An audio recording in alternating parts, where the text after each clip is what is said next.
Deus te abençoe, em nome do Pai, do Filho e do Espírito Santo. Que a graça de Deus esteja com você. Vamos continuar nos nossos temas acerca do Velho Testamento. Então vamos para Velho Testamento 1, o dilúvio. Queremos que você seja fera, que você aprenda, que você conheça as Sagradas Escrituras. E esse é o objetivo do Seminário Teológico Luz Online. Vamos ler aqui na Bíblia Sagrada, em Gênesis capítulo 6, que nos fala o seguinte: como se foram multiplicando os homens na terra, e lhe nasceram filhas, vendo os filhos de Deus que as filhas dos homens eram formosas, tomaram para si mulheres, as que entre todas mais lhe agradaram. Então disse o Senhor: o meu espírito não agirá para sempre no homem, pois este é carnal, e os seus dias serão 120 anos. Ora, naquele tempo havia gigantes na terra, e também depois, quando os filhos de Deus possuíram as filhas dos homens, as quais lhe deram filhos, estes foram valentes varões de renome na antiguidade. Viu o Senhor que a maldade dos homens se havia multiplicado na terra, e que era continuamente mau o pensamento do seu coração. Olha só, versículo 6: então se arrependeu o Senhor de ter feito o homem na terra, e isso lhe pesou o coração. Disse o Senhor: farei desaparecer da face da terra o homem que criei, o homem e o animal, os répteis e as aves do céu, porque me arrependo de ter feito o homem. Porém Noé achou graças diante do Senhor. E eis a história de Noé. Noé era um homem justo, íntegro entre os seus contemporâneos. Noé andava com Deus. Gerou 3 filhos, Sem, Cão e Jafé. Pronto, aí foi mais ou menos o anúncio do dilúvio. Versículo 11 diz assim: a terra estava corrompida à vista de Deus e cheia de violência. Então havia muita violência. Viu Deus a terra, e eis que estava corrompida, porque todo ser vivente havia corrompido o seu caminho na terra. Então disse Deus a Noé: resolvi dar cabo de toda a carne, porque a terra está cheia de violência dos homens, e eis que os farei perecer juntamente com a terra. Faz uma arca de tábua de cipreste, nela farás compartimentos e a betumarás por dentro e por fora. Aí começa a história do dilúvio bíblico. Vamos agora para a nossa apostila. Está com o seu caderno, o seu lápis preparado? Então vamos lá. Velho Testamento 1 é o título, o dilúvio. O dilúvio é um fato bíblico que os cientistas tentaram desmentir, mas frente à multidão de provas geológicas, eles acabaram admitindo o fato. Ou seja, o dilúvio foi um dos fatos bíblicos que mais os cientistas tentaram desmentir. Porque na mente deles não tinha concepção de uma terra inundada por água, de onde veio tanta água, como foi isso.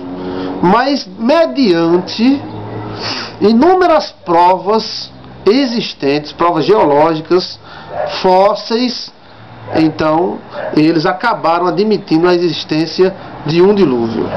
Eles admitem hoje que houve uma grande inundação e apresentam teorias para justificar esta inundação. Então hoje os cientistas admitem que a Terra sofreu uma grande inundação, mas criam teorias para justificar essas inundações ou uma grande inundação. Uma delas é a teoria de um grande meteoro batendo na Terra. Então, eles criaram uma teoria que um grande meteoro veio do céu, bateu na Terra e bateu dentro do mar. E isso fez com que a água do mar fosse para cima dos continentes. Porém, outros cientistas dizem que tal fato destruiria totalmente a Terra e não haveria apenas uma inundação. Haveria uma destruição total da Terra. Outra teoria relata uma mudança na posição da Terra, fazendo com que os oceanos mudassem de lugar. Então essa é a teoria onde eles dizem que a posição da Terra, que a Terra é meio inclinada para o lado, ela era inclinada para o outro lado. Então houve uma mudança de inclinação, e essa mudança de inclinação teria mudado a posição dos oceanos.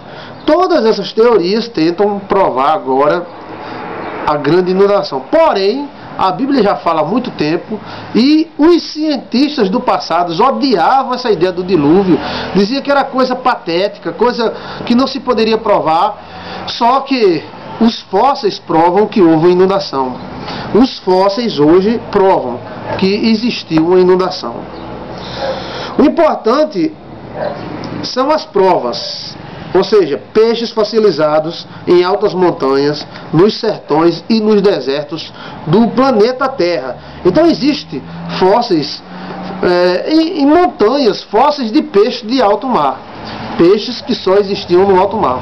E se esses fósseis estão em montanhas muito grandes, muito altas e muito distantes do oceano, quer dizer que o oceano passou por essa montanha um dia. E para ver um fóssil é necessário lama, água, lama e peso para exprimir essa criatura dentro do barro e depois esse barro se pedrificar e se tornar um fóssil. Peixes fossilizados no deserto, peixes do alto mar fossilizados no deserto, estalactides provam que algumas cavernas submersas, hoje submersas, antigamente elas eram sem ser submersas, elas eram cavernas normais. Hoje elas estão submersas, principalmente ali, né, no Mar Vermelho, naquela região ali de Israel, no Mar Mediterrâneo. Existem muitas dessas cavernas. Essas cavernas não eram submersas. E a prova disso aí é justamente essas estalactides, que provam que havia fluxo de ar e pingava. Civilizações submersas em vários cantos e em vários oceanos do mundo mostram que houve algo que envolveu aquela região. Por exemplo, existem cidades submersas no Japão, enormes, não se fala muito delas não, mas elas têm estátuas, elas têm pirâmides, e os degraus são mais ou menos de 1,20 m de altura, veja só. E essas cidades submersas do Japão têm estátuas, e essas estátuas, elas não são de origem japonesa, ou seja, não tem um olhozinho puxado, elas são olhos redondos, mas parece pessoas gregas do que da região nipônica, chinesa, japonesa. Conchas e mariscos somente encontrados nos altos oceanos são encontrados em pedras fossilizadas no Nordeste brasileiro e em desertos de vários países do mundo. Então o dilúvio mostra que a Bíblia teve razão. E que a Bíblia tem razão. Houve realmente uma inundação. Eles vão ter que dar o braço a torcer, porque realmente houve uma inundação. O dilúvio, a Bíblia relata o dilúvio e a Bíblia teria razão. O dilúvio, segundo a datação, aconteceu mais ou menos 4.000 anos atrás, segundo a datação. A datação tradicional datou o período do dilúvio até o Éden de 1.650 anos. Estas datações são baseadas nas vidas dos patriarcas. Então, entre o pecado de Adão e o dilúvio, houveram 1.650 anos, segundo as datações tradicionais. Está anotando? Segundo as datações tradicionais, entre o pecado e o dilúvio, houveram 1.650 anos. Outros teólogos datam o período pré-diluviano de 8.000 anos, ou seja, do pecado de Adão até o dilúvio, 8.000 anos. Eles alegam que se o período fosse de 1.650 anos, alguns patriarcas ainda estariam vivos quando o dilúvio chegasse.